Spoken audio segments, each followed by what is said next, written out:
All right, so we are starting yet another new series on this channel. In this case, this is my new 2002 Lexus IS300. Now, you guys might be thinking, well, JD, don't you already have a car? And the answer to that is yes. I have my 1996 Jeep Cherokee that I bought off of Facebook for $700, and I've been using that vehicle for about a year now. It took me about 9 months to fix it up to the point that I wanted, and I've been driving it for about a year now. But I've been recently looking into getting more of like a sports car for me to pretty much drive daily and just have the Jeep as a spare vehicle. Or maybe if I ever need to go anywhere that has a lot of potholes or mud or something, I'll just take the Jeep instead of this. So I found this. This is, again, a 2002 Lexus IS300, pretty much fully loaded. Has the 2JZ motor in it, pretty much the super motor, just a little bit weaker. And I bought it for $4,000, and that doesn't include, you know, fees for the tag and stuff. But I bought it from the guy for $4 grand. $4 grand for this vehicle, I think, is a pretty decent deal. I just got it today, obviously, and I'll show you guys around. I'd be interested to see what you guys think about this thing in the comments below. I'll see if you guys maybe thought I got a good deal or something. Again, I'll show you around. It has 205,000 miles. I'm going to go over here. And you guys also might be thinking, well, isn't maybe, you know, $4 grand too much? And the problem is, where I live, vehicles just go for a lot of money. Even my Jeep, the way it is, the thing would probably go for like 2,500 bucks. And cars like these here, like this Lexus, it would probably go for about $6 grand on the market. And that's just, again, what these go for. So I think I got a decent deal. You can see here, it has the full leather. This was an option back in the day. Originally, without this option, you got like a, I think, suede and partial leather. But this has full leather, full seat adjustments right there, motor powered seat adjustments. We also have the bigger wheels right here, bigger rims, which was also an option. This one is definitely in worse condition than all the others, which I'll show you the others in a little bit here. So that was an option as far as I know. The seats were an option. Of course, this color was an option too. And in here, what else was an option? I know there's more to it. I looked at the build sheet on Lexus's website the other day, and it listed a couple of options that this thing came with. I believe it has like the power package or whatever. Has the sunroof, full power sunroof, and I think that's about it for options on these Lexi, whatever. They didn't really have trim levels. They instead just had a base model with extra features. So you could choose whatever package you want instead of like a trim level. I'll give you a kind of like a closer look, I guess. Now, this whole car is kind of dirty. You can see here, this fabric here, it's just disgusting, honestly. I'm going to clean that up. More than likely tomorrow. We have auto down and auto up driver's side windows. Obviously, all drivers or all the windows are power locks, power mirrors. We also have the 8 or 9 speaker system, which I think that came factory, or like a factory option, I guess. Also in here, you can see the steering wheel, which is pretty good in terms of, I guess, wear. There's not really much wear on it. Also the seat, there's not that terribly much wear. It's not torn or anything, thankfully. The floor mats are, again, pretty dirty. That's pretty dirty. I'll clean this thing up. I'm pretty good at detailing, so I'm expecting this thing to look pretty darn good tomorrow. Hopefully is when I'll start working on it. Factory radio, which works perfectly fine, though I will upgrade it to a touchscreen eventually. We got the automatic climate control. No navigation, though, unfortunately. Show you the gauges right here.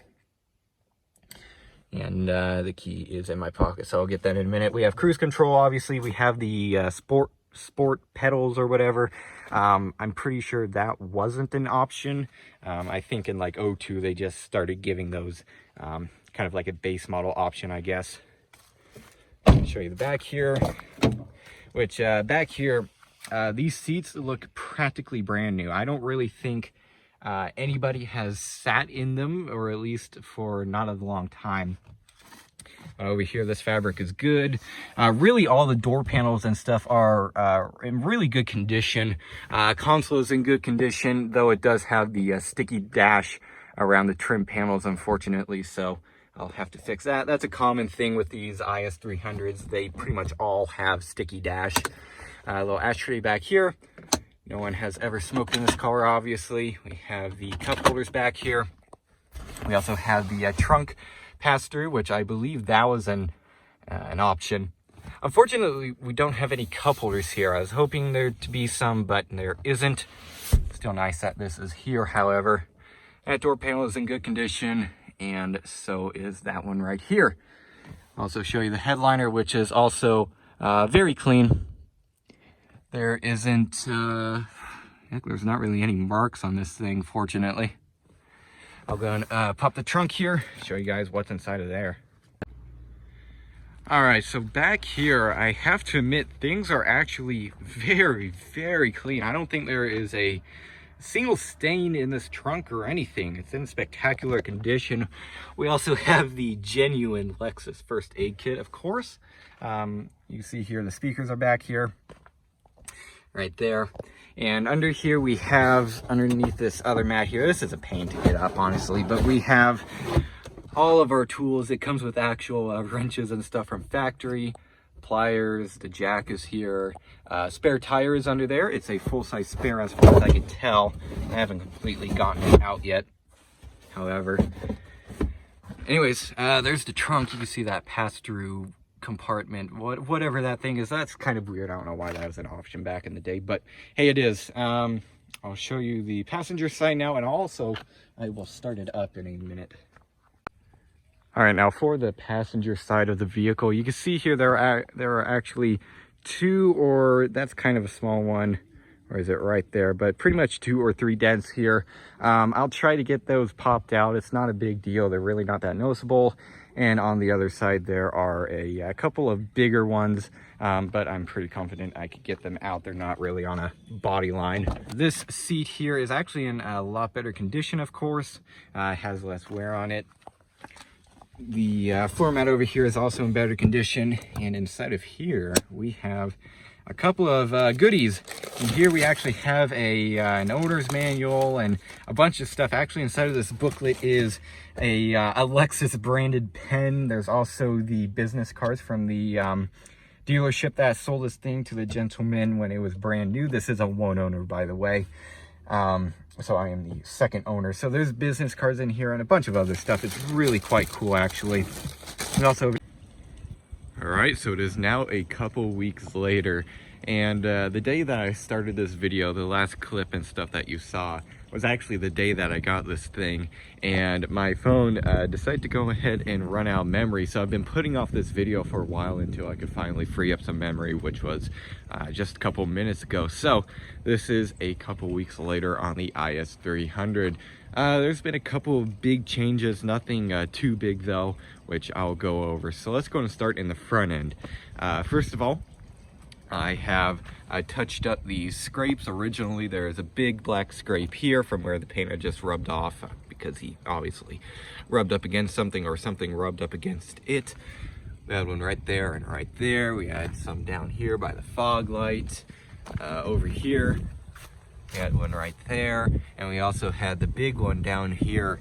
And overall, I think it turned out all right. It's definitely a lot better than having it just, you know, black right there. So that was an improvement. The rims, these rims are still shot. I don't know if I mentioned this in the first part, but this guy has just totally ruined these rims. There's a lot of wind today, sorry for any wind noise. But these rims are pretty bad. What I'm gonna do is I'm gonna sand these down, and I'm going to primer them and also paint them, so it won't look like this for too much longer. And for these spots here where there's actual metal missing, I'll just try to sand it as flat as I could get it. That goes for really all the rims. They're all in not very good condition. And then also this side, you can see it like that right there. But this side here has a couple mismatched lug nuts for some odd reason. Same goes for this side up, or this one up here. You can see there's one there a little bit longer than the others. So I'm going to order just a whole new set of lug nuts, and that will fix that issue. And you can see just again that curb rash right there, pretty bad. The tires have excellent tread, both the front and the back. They were put on about 7,000 miles ago, as the guy mentioned. Also, I've washed and waxed the entire thing. No compound. I tried it on the hood and it really wasn't making a difference. I don't think this paint is faded very much, so that's probably why it didn't do much. But it is waxed to, of course, protect it from the sun and for the water beating.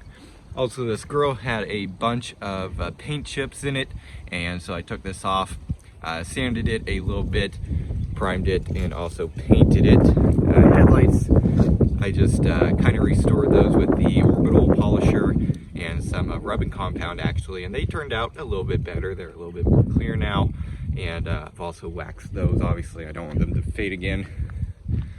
This dent here I've tried to get out. It's not perfect, but it is a lot better, and that goes for another dent on the other side that wasn't too bad, but I did improve it. Back here, not really much went on back here. Actually, I did paint the exhaust tip there. It was all kind of like a beige-ish color, I assume from just factory, so I just sanded it down lightly and also painted it with black paint, obviously. I also plasti dipped the emblems, of course. You can see the IS300 now is black instead of chrome. Same goes for a Lexus emblem, and also the Lexus badge right there. Also, I would show it, but this little keyhole right here, I noticed that the thing was kind of just moving freely. There was a whole lot of play in it, so I thought, well, maybe it's just loose. And sure enough, I got in here, popped off the little carpeting that goes on the top of this on the trunk, and yeah, there's two, I believe, 10mm nuts that holds in that assembly, and they were literally about to fall off. So I tightened those up, and I no longer have that just wobbling in the air, so that's pretty good. Moving on to the inside, I'll go and get out the key fob and show you guys the inside. All right, so here it is under the hood. I don't think I have showed this yet in the previous clip, but under here I have cleaned up the engine bay plastics here. They look a lot better. They, again, are kind of dirty. It's been a couple weeks since I did that. Used some Mother's back to black stuff on it, and kind of shined it up a tad bit. I have changed the oil. I have also emptied and refilled the radiator, because I noticed that after this thing cooled down, after the first day I got it, that the radiator fluid was very low. So I went ahead and drained the fluid, obviously, to make sure what type of fluid was in it. Apparently, if you mix the like the Xerox Asian vehicle coolant with, like, for example, Prestone Universal Green coolant, apparently it'll react together and it'll ruin the entire system. So I drained some out of here, make sure what was in it, and sure enough, it was the red Xerox or maybe even Toyota fluid, but it was the right fluid in here. It's just very low, so I went ahead and filled it up, and that revealed that the radiator is leaking a tad bit. It's not really leaving any fluid on the ground, but after you drive it for a while and you park it and you open the hood, you can see steam, and you can definitely smell hot coolant kind of burning off. So the radiator is leaking a tad bit, not a whole lot. It hasn't overheated yet, and I've had it idling for 20 minutes at a time, so it's not like it's gonna, you know, overheat easily at all. So it kind of sucks. I might replace the radiator, might not, I'm not 100% sure. Power steering, the power steering, oh boy, that thing was whining like crazy when I got this. And that was really one of the main things that put me off from buying the car, and then I finally got to talk the guy down on the price to $4,000. So I bought it and just dealt with the whining power steering the first day, and then I was like, well, maybe if I change the fluid, maybe that'll help it. Maybe it's just really old fluid. And sure enough, I've changed out this just the fluid in the reservoir just a couple of times with the correct ATF fluid, and sure enough, the power steering whine is practically completely gone. So changing out that fluid has saved me from buying a new pump. I was gonna do that anyways. Again, that's just another general maintenance thing I do on all my cars, is change out the power steering fluid. So I did it here, and in this case it really helped the power steering. For the case in like my Jeep, for example, I did that and it really didn't help the whine at all, but it definitely did in this case, so I'm really happy with that. Again, I changed the oil. I don't know if I mentioned this or not, but the first time we went to go look at this thing to buy it, there was no oil on the dipstick. But the oil light wasn't on, so apparently it wasn't critically low. The guy said he's always tried to maintain this car the best he can, but apparently since he was going to sell it, he had been putting off an oil change, and it has number one, it's leaked it. I don't think it's burning any oil. I really don't. The engine runs so good. I think it is leaking it because the underside of this engine is quite oily. So yeah, this is really windy out here. I hope I don't have much wind noise, but I know the valve cover gaskets are leaking a good bit, and so is the oil pan gasket, so I'm going to be replacing both of those in probably in the next couple months here. Brake fluid is practically brand new. They had to replace a caliper like a year ago, so the fluid is nice and clear, full. ATF fluid is it's full, but it is kind of dark, so I will be changing that out soon here. And also the filter, and of course the gasket while I'm at it. Over here, the battery, I don't know if I mentioned this, but it is pretty new. Where's the date code on this thing? There it is, 3 of 20. So not even a year old yet, and it's a Napa battery, so it's a pretty name brand. Cleaned the throttle body, which helped a bit, and also I cleaned the map sensor, which really helped a lot. Definitely has a lot more power now, and I'm not kidding when I say that. Like, it's actually noticeable, and there's a good amount of crud on there, so happy that I did that. Changed out the air filter. That thing was dirty. Oh boy. Yeah, that thing was real bad. Changing out the air filter also helped a whole lot. Changed out the cabin air filter. Obviously changed out the oil filter when I did the oil change. And off the top of my head, that's about it for now. So there it is. I've also refreshed all the grounds, obviously. That's also something that I do with all my cars. Grounding issues. If you, for example, have like a bad connection on one of the grounds, it won't necessarily, you know, just cause the car to cut off, but it could, you know, cause like charging issues and stuff, and it won't allow your car to work the way it was from factory, I guess. So that's something, again, that I do with all my cars. Clean the battery terminals, of course. I'm really big about cleaning terminals and stuff. I really like to do that. Also, the timing belt, if you guys have noticed, it's about 102,000 miles. It is beyond due for a timing belt replacement, which is also one of the reasons that I got it somewhat cheap. Inside, we actually do have a new Aisin timing belt water pump kit inside, so I will be doing that soon. And again, off the top of my head, that's about it under here. So what I'll do is I'll fire it up, show you guys how it runs. Another thing under the hood that I forgot to mention is this little hood prop clip right here. The old one was actually broken, so the guy looped a zip tie through here to hold in the hood prop, which actually worked out really well. But I found one of these on Amazon for $30, but that's the cheapest I could find anywhere. So I just ordered it, and it works great. It's a genuine Toyota, by the way, so there's that.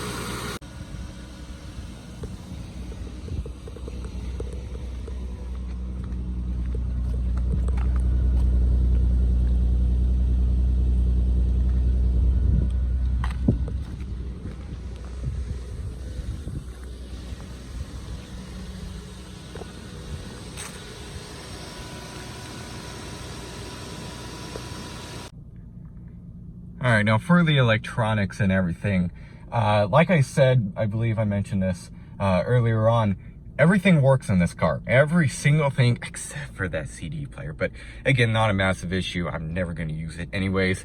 This radio will soon be out of this car. Sunroof works fantastic. I've pretty much used it every day, really. Even out here in the winter, just the other day, we got a really warm day, and sunroof worked great. Every light works. Also, forgot to mention, I actually upgraded this one right here to LED. That was very easy. Got like a pack of 10, so this will last me the entire lifetime of the car.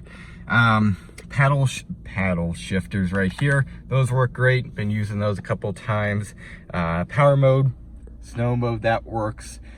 Cigarette lighter. Unfortunately, this part right here actually doesn't work for some reason, and it kind of looks used, which I find weird because this car has 0 smells in it. It doesn't smell like anything. It actually smells like an old Toyota. One of my neighbors actually has a Toyota Camry, an older one, and it literally smells exactly like this car. All Toyotas, I guess, smell the same.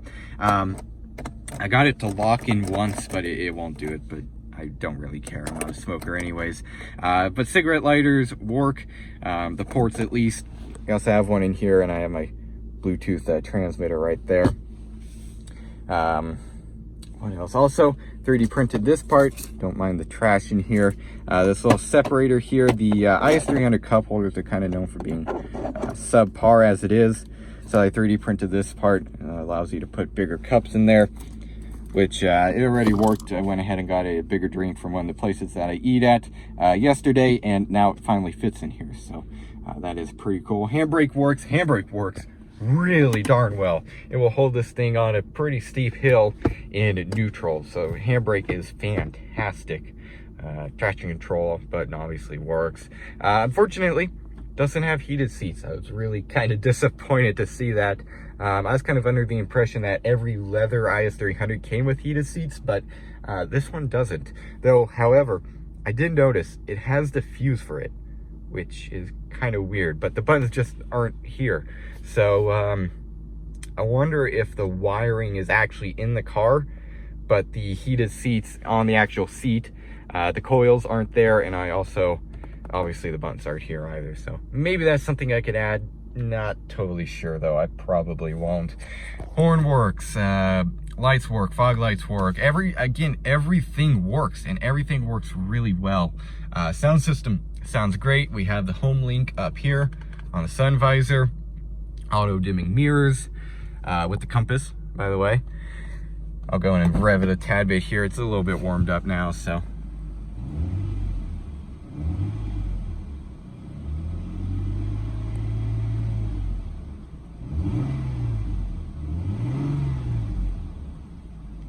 There we go. Obviously it is stock. It's actually the original exhaust system, which leads me on to the next thing, and that's the fact that this car is 100% rust free. I actually got to look under it the other day on a lift, put it up on there, and everything under that car looks so good.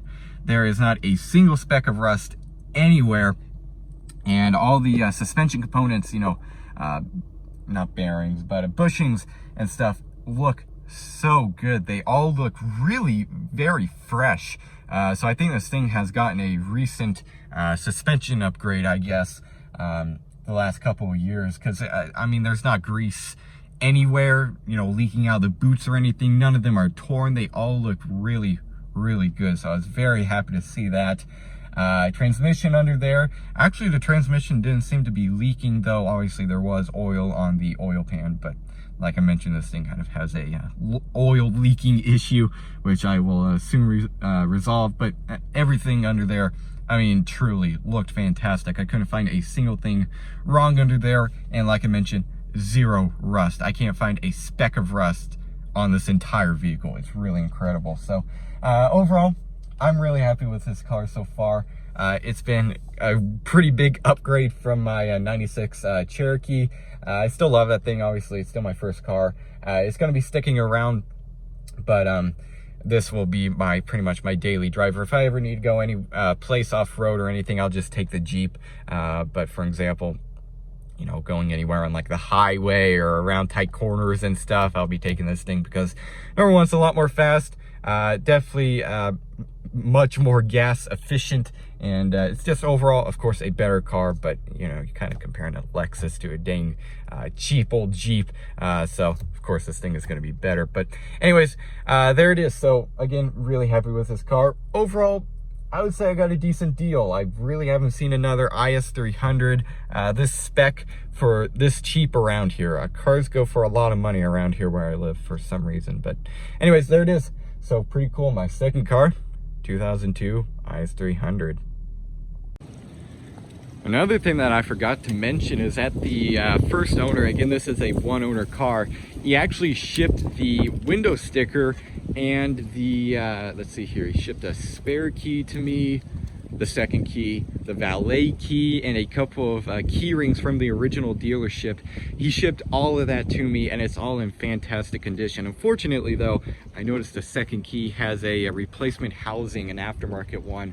Apparently these keys like to break. Fortunately, the one that I have, I assume is the original, and it's actually in great condition, not broken at all. So yeah, so I thought that's really cool. And the window sticker, sure enough, it lines up with this car, same VIN and everything, and it does have a couple of options on it. Again, this thing is pretty much fully loaded, except for the limited slip differential. I did notice that, and also the heated seats. It doesn't have that, unfortunately. But anyways, overall, again, really happy with this car. So if you guys want to see more IS300 content coming to the channel, definitely be sure to subscribe. Maybe I'll come out with the next video in a couple months here.